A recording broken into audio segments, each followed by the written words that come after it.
Hey YouTubers, it's another vlog, another week.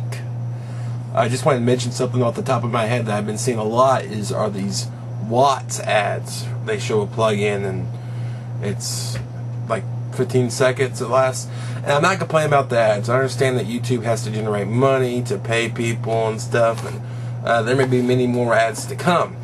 But what does frustrate me is if I want to, just not watch a whole video, say it's a video from, say, College Humor that I've already seen or have no interest in seeing, I want to click it and want it to disappear from my subscriptions box. But, now you have to click it real fast, start it to load, and all of a sudden, bam, you get hit with that Watts ad with the green background and the outlet. And I don't even understand what the ad's about because I don't watch the whole thing. But it's frustrating. It's really frustrating. I wish, I don't know.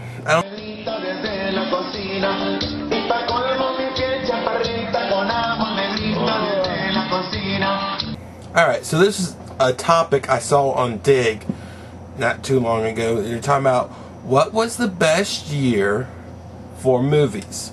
My favorite year for movies is 1989. Let's see if I can get some of these off the top of my head. Temple of Doom, UHF, I think that's Christmas Vacation with Chevy Chase. Really underrated movie.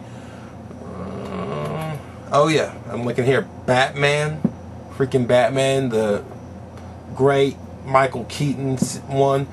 There you go, 1989 yearly box office results.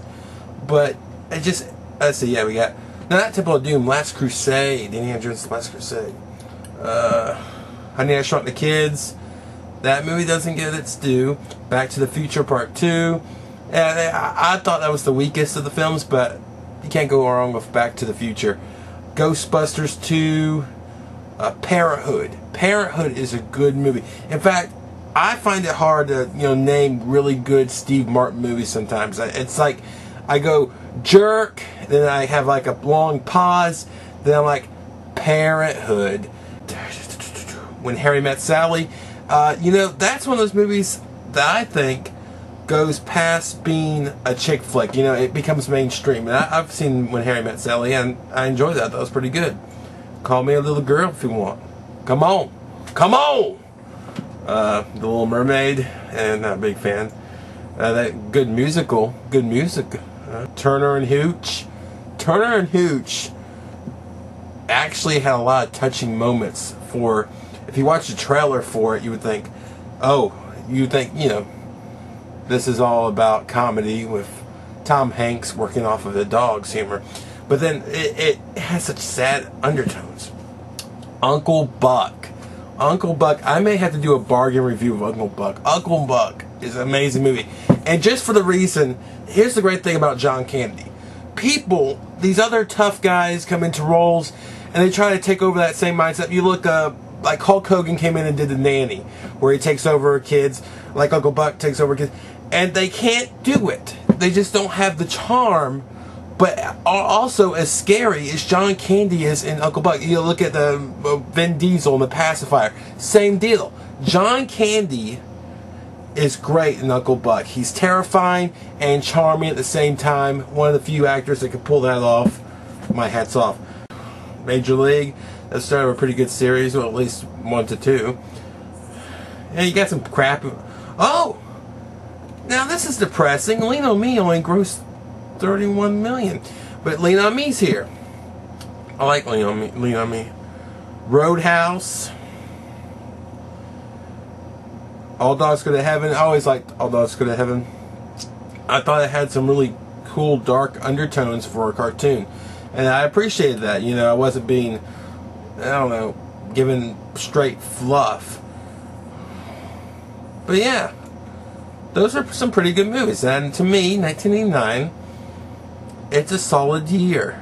Other people might disagree. If you have a favorite year, tell me. But yeah, I'm an 89. Definitely an 89er. I wanted to go over the Cyborg versus Gina Carano fight real fast. I was watching UFC 100 But then I don't have Showtime, so I had an inkling to see what was happening, so I went to Justin.tv and I checked it out. And I'm real happy that Cyborg won. A lot of people, I don't get this mindset. They think, a lot of men especially, think because Gina's pretty, they're picking her. And I don't know, I'm going to tell you, in 1,000 years, I mean, you don't have a chance with Gina. It's not going to happen. It's a fairy tale. I mean, she's not going to have sex with you. I'm just going to tell you that. You have a better chance of being raped by Cyborg than having consensual sex with Gina. It's not in the works. And if you're going to pick her based on her looks and stuff, I think you're picking her along. You just got to pick who you think's going to win or who you like the most, not based on looks. You know, you got to look at as men fight, because you got Vanderlei Silva fighting all the time, and the guy looks awful, but he fights, and I pick him constantly. I like him. He's a good fighter. You know, you can't pick superficially on fights. I think it's stupid. I think it's silly, the backlash. I was watching in the room as I was watching all these people go, "Oh no, the monster won. Oh, Cyborg won. This is terrible. Oh no, not this. Anything but this." Ah. The better fighter won. That's what's important. That's why we watch. If you want to get really upset about it, get a different sport. You want to watch America's Top Model, go for it. Be a little pussy. But don't sit there tell me this is going to kill women's MMA and all this shit. Get off your high horse. This is about fighting overall. It's not about how you look. And I'm a fan of Cyborg. And I like what she did. She did it. And also, I want to put this out. Turtling is not a defense. I could do this all day, and if you pound me in the face, it still counts as me on the receiving end of a beatdown. And I picked her so bad, and she won for me. Oh yeah, oh yeah. The channel of the week is Jill Poo 3. Now, the thing that brought my attention to Jill Poo 3's videos, really made me focus on him, was after I did this tag video. And I tagged him, and he did the best tag response I have ever gotten video. In fact, I'm going to put some clips of it in there. It's just complete randomness from a silly person that it's just entertaining to watch. He's an entertaining guy to watch. So many people are inhibited by all these social boundaries, and Jill Poo 3's just out there doing his own thing, and I appreciate that as a viewer. Hey, what's up? I just got tagged by Noisy Tut. Noisy Tut. Noisy Tut. Noisy Tut. Normally I don't like chain letters. Who wants a letter? I wonder what's in it. It's a chain. Damn it. Oh.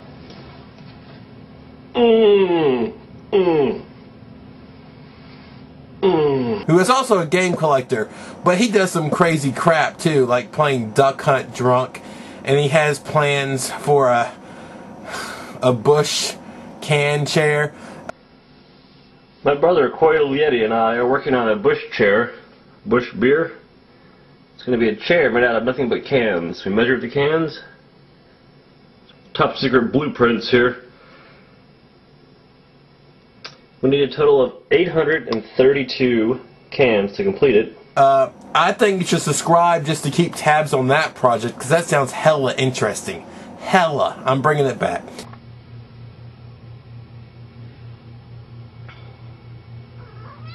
There is something that is hilarious about a real cat smelling a fake cat and then walking away. It just, I can't describe, I describe it and it doesn't sound funny. You watch it and you go, wow, I love this guy. This guy is very entertaining. I think everyone should check him out. He only has like 35 subs, and that's a crime against humanity. I don't put this much work in my tag videos. This guy goes to different locations, tapes different things, all for your entertainment, just for pretty much my entertainment. I'm like one of the 3 people that commented about it, which is, it's bullshit. It's such YouTube bullshit. I think I'm gonna close this week on a happy note, so I'm just gonna let Jill Poo 3 just take us out, man. Take us out. Happy times. hear your dumb shit. Dumb shit. Shut the fuck up. No one wants to hear your dumb shit. Dumb shit. I am trying to learn how to sing death metal. I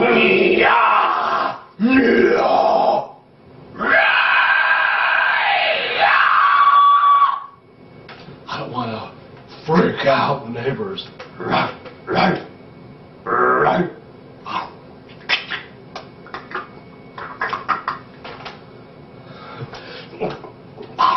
Now, that's negotiating. Goodbye, my scantily clad brats, babies. Yeah.